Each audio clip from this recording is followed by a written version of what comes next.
Hey guys, Drifter here. Rumor has it that jetpacks will be returning to Call of Duty for next year's Black Ops 7, which I kind of don't hate. And I know this is a controversial opinion, especially in the Call of Duty community, but I really do miss the wall running era of Call of Duty because to me, there's nothing quite as satisfying as that feeling of chaining together three unique wall runs that you discovered in private matches so that you can take an alternative and fast path around the map to get the drop on the enemy team and get a quad or something fun like that, which is why Black Ops 3 was easily my favorite Call of Duty game.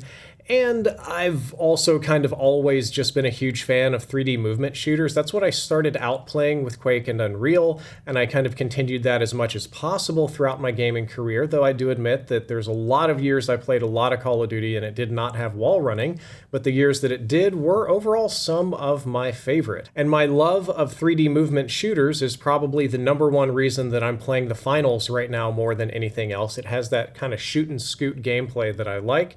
So yeah, I've got a lot of positive stuff to say about wall running, but I am going to say a lot of negative stuff as well that I know better reflects community sentiment. And moving on from the wall running rumor, the other part of this is that next year it's going to be Black Ops 7. So we're getting back-to-back Black Opses.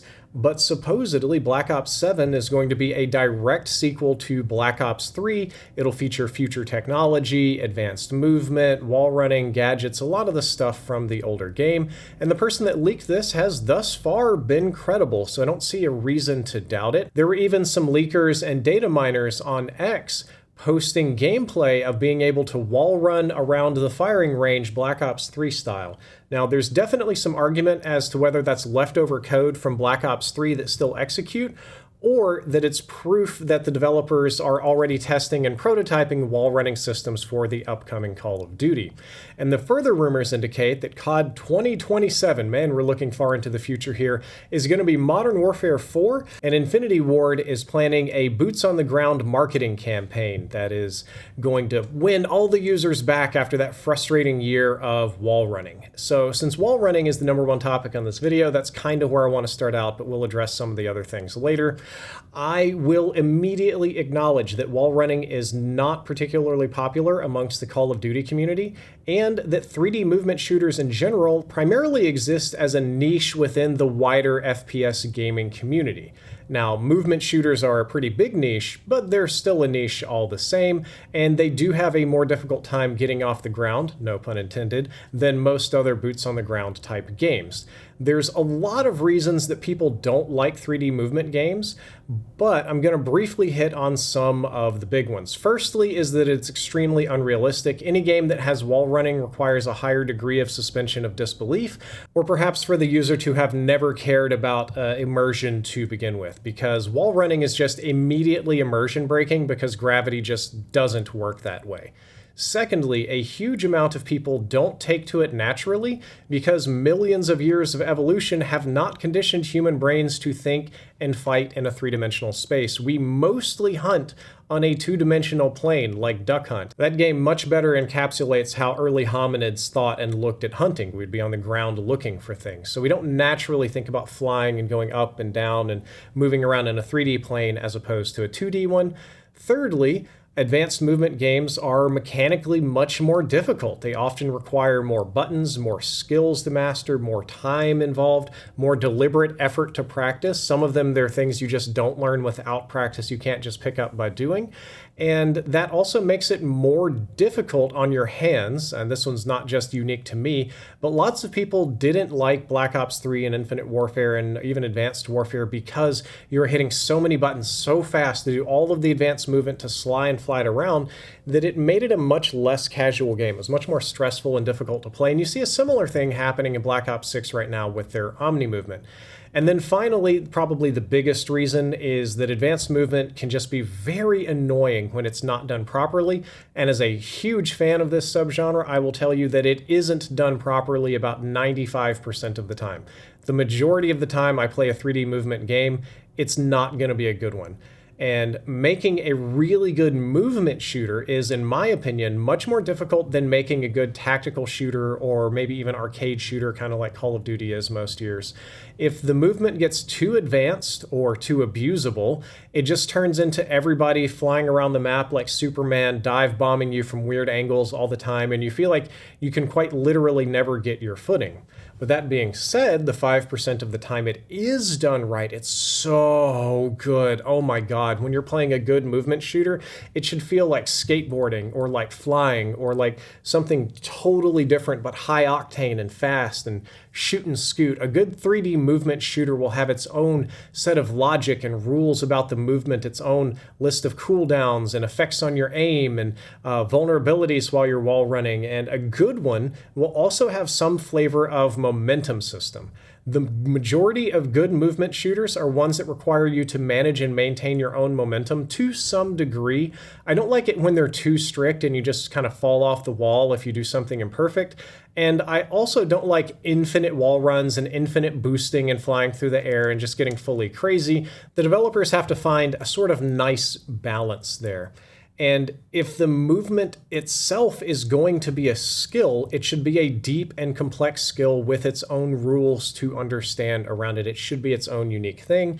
And I think this is something that Black Ops 3 absolutely nailed. Black Ops 3 is one of the best movement shooters of all time. It's easily my favorite Call of Duty game. I actually did a video about why it was the best Call of Duty game, I think about a year ago now. But Black Ops 3's advanced movement took just the right amount of skill and required just the right amount of maintaining your momentum without being too punishing and giving you a little bit of wiggle room to like actually have a midair gunfight. I'm really hoping that Black Ops 7 can recreate this magic. Honestly, I'll be happy if they do half as good as Black Ops 3. And now on the back end of the video, I want to talk about some of these sequel rumors. So apparently Black Ops 7 is going to be following Black Ops 6 directly, so we're getting another back-to-back sequel or a double franchise follow-up, kind of like moving from MW2 to MW3. And I'm not going to harp on this topic too much because I did see a video from Exclusive Ace where he talked about this extensively, and he talked about it being bad for the game because it makes franchise fatigue worse. Like, if you don't like Black Ops games, moving over to Modern Warfare for a year might be a nice break for you. But if you don't like Black Ops games and you get 2 years of Black Ops games in a row, you're in trouble. Same thing if you don't like Infinity Ward games. So I think Ace is probably right here that the correct move is to alternate sub-franchises to keep things fresh. It's also easier on the studios.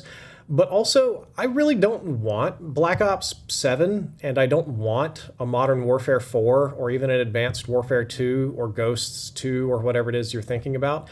I just really want some new Call of Duty games, some new stories, new characters, new ideas. You got to give me something because I've been playing mostly the same game for 15 years. And I've noticed that the quality isn't always great when we're doing these back-to-back sequels. I think the production is just rushed, just incredibly rushed. And you have so many supporting studios involved that it ends up getting disorganized or perhaps like a disjointed product. So I would rather have new games or at least alternating sub-franchise sequels instead of just more of the same every year. And then finally, let's talk about the rumor that Modern Warfare 4 is going to be boots on the ground. Because if that's true, that Modern Warfare 4 is coming next, then I'm kind of already against it. I don't want a Modern Warfare 4 or another Modern Warfare game in general. As I mentioned just moments ago, I'd prefer to get something completely new. And it's also a bad sign if the marketing campaign is already trying to center around this return to boots on the ground, because that means the developers and publishers have already recognized that a huge chunk of the player base isn't going to like 3D movement or wall running. And they're planning to capitalize on that negative community sentiment to try to pull people back to the more traditional boots on the ground game in the coming year. It's like they know something isn't going to fly here, no pun intended, so they're already planning, I'm sorry, I intended the pun. It was deliberate. So they're already planning a new marketing campaign. And maybe I'm just being a crab about some of these topics, but I am looking for that new, that kind of fresh feel, which again is why I'm on the final so much right now.